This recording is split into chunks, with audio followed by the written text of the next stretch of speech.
Hello everyone, welcome back to my channel bio coordination. Last lecture में हमने cells of immune system, इसमें B और T lymphocytes का features पढ़ा था, उनका मैकेनिज्म पढ़ा था और एंटीजन प्रेजेंटिंग सेल्स पढ़ा था। ठीक है, सेल्स ऑफ इम्यून सिस्टम के जितने भी सेल्स थे हमने कल स्टडी किए थे। इस लेक्चर में हम एंटीबॉडी का स्ट्रक्चर और उसके कितने टाइप्स हैं उनके बारे में स्टडी करेंगे। ठीक है,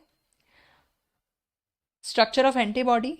एंटीबॉडी आर ग्लाइकोप्रोटीन्स, यानी ग्लाइकोप्रोटीन्स यानी प्रोटीन प्लस कार्बोहाइड्रेट्स। ठीक है, ग्लाइकोप्रोटीन्स को क्या बोलते हैं? ग्लाइको मतलब कार्बोहाइड्रेट, कार्बोहाइड्रेट प्लस प्रोटीन क्या बनता है? Glycoproteins.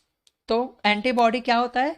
Glycoproteins which are highly specific to specific, हर एक एंटीजन के लिए एक स्पेसिफिक एंटीबॉडी होता है। हमने पढ़ा था पिछले हमारे लेक्चर्स में कि हर एक स्पेसिफिक एंटीजन के लिए एक एंटीबॉडी होता ही है। ठीक है, इसको हम लोग और क्या बोल सकते हैं? इम्यूनोग्लोबुलिन्स भी बोलते हैं इसको। एंटीबॉडी को इम्यूनोग्लोबुलिन्स भी बोला जाता है।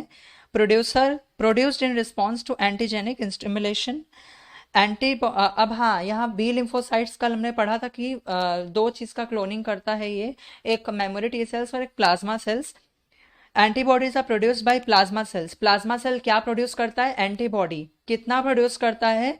तो रैपिड रेट में प्रोड्यूस करता है। कितना प्रोड्यूस करता है? तो 2000 मॉलिक्यूल पर सेकेंड मॉलिक्यूल्स प्रोड्यूस करता है। 2000 एंटीबॉडीज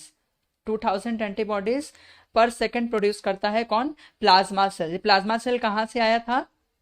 बी सेल रिसेप्टर से। बी सेल रिसेप्टर ने क्या किया? बीटा सेल को एक्टिवेट किया, बर्सल सेल को एक्टिवेट किया और उसने अपना क्लोनिंग करके प्लाज्मा और मेमोरी सेल दो सेल बनाया, जिसमें से प्लाज्मा सेल ने क्या बनाया? एंटीबॉडी बनाया। ठीक है, नेक्स्ट इज स्ट्रक्चर देख लेते हैं एक बार एंटीबॉडी का।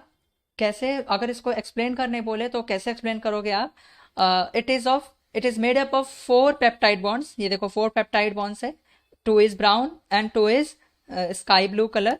ठीक है, फिर इसमें से 2 is heavy chain and 2 is light chain. जो बीच में ये लॉन्ग चेन दिख रहा है ना, ये हैवी चेन है, और ये जो साइड्स में शॉर्टर दिख रहा है ना, ये लाइट चेन है। Both heavy chain and light chain are attach to, कैसे अटैच है? Heavy chain and light chain are attach to disulphide bond. ये देखो डाई सल्फाइड बॉन्ड से ये अटैच है, इसके बीच में डाई सल्फाइड बॉन्ड है, और इन दोनों के बीच में भी one heavy and one light chain are also attach with the disulphide bond.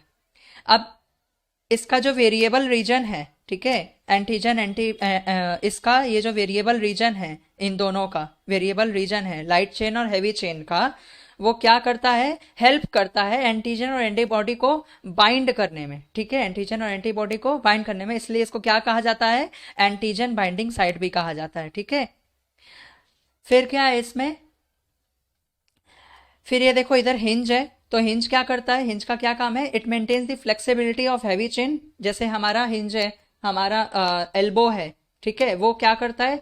Hinge का काम करता है। It maintains the flexibility of the heavy, हमारे हैंड का क्या करता है? फ्लेक्सिबिलिटी मेंटेन करता है। ठीक है, फिर both heavy chain and light chain, both heavy chain are connected to C terminal. देखो इधर लास्ट में कॉर्नर में C terminal, and both light chain are connected to N terminal. ठीक है, ये हो गया हमारा एंटीबॉडी का स्ट्रक्चर। नेक्स्ट इज कितने टाइप्स हैं? तो 5 टाइप्स हैं, IgA, IgD, IgE, IgG and IgM।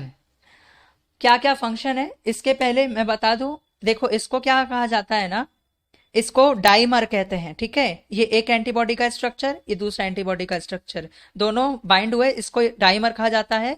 और ये 5 एंटीबॉडी के स्ट्रक्चर्स बाइंड होते हैं आपस में, इसलिए इसको पेंटामर कहा जाता है। आईजीएम को पेंटामर भी, आईजीएम का स्ट्रक्चर कैसा होता है? पेंटामर। ठीक है, और इसका IgA का मोनोमर। बाकी जो IgD, IgE और IgG रहते हैं, इनका स्ट्रक्चर कैसा रहता है? मोनोमर। ठीक है, अब इसका फंक्शन देख लेते हैं, कहाँ पाया जाता है और क्या क्या फंक्शन करता है। तो IgA found in mucus, saliva, tears and breast milk, colostrum में रहता है। ठीक है, IgA, और क्या करता है? Produced against pathogen. ठीक है, sorry, protects against pathogen. Pathogen से क्या करता है? प्रोटेक्ट करने का काम करता है। IgD part of the B cell receptors activate basophil and mast cells. Mast cells और बेसोफिल्स को क्या करता है? एक्टिवेट करने में हेल्प करता है। IgE protects against parasitic worms, responsible for allergic reactions के लिए रिस्पॉन्सिबल होता है ये। IgG का काम क्या होता है? सिक्रेटेड बाई प्लाज्मा सेल, यही एंटीबॉडी है जो प्लाज्मा सेल्स बनाता है, ठीक है। Able to cross the placenta into the foetus, placenta से होके फीटस में जाता है, ठीक है, आईजीजी ही जाता है फीटस में। यही एंटीबॉडी कौन बनाता है? प्लाज्मा सेल्स बनाता है। जो हमने पीछे पढ़ा कि बी सेल क्या करता है, बी सेल रिसेप्टर क्या करता है, बी सेल को एक्टिवेट करता है, फिर प्लाज्मा सेल्स बनता है, बी सेल से प्लाज्मा सेल मेमोरी सेल बनता है, फिर प्लाज्मा सेल क्या करता है, आईजीजी को ही ये बनाता है, जो क्या होता है, मदर के प्लेसेंटा से फीटस तक जाता है, ठीक है।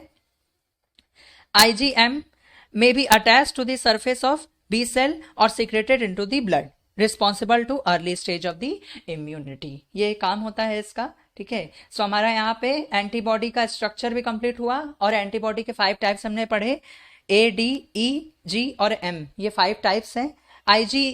IG का मतलब है ना इम्यूनोग्लोबुलिन, ठीक है। IG का मतलब क्या है? इम्यूनोग्लोबुलिन। इसमें AD ये सब इसको अल्फाबेटिक ऑर्डर दिया गया है, ठीक है। अब नेक्स्ट लेक्चर में हम क्या करेंगे? एंटीजन एंटीबॉडी रिएक्शन और आरएच फैक्टर पे स्टडी करेंगे, ठीक है। तब तक के लिए थैंक यू सो मच।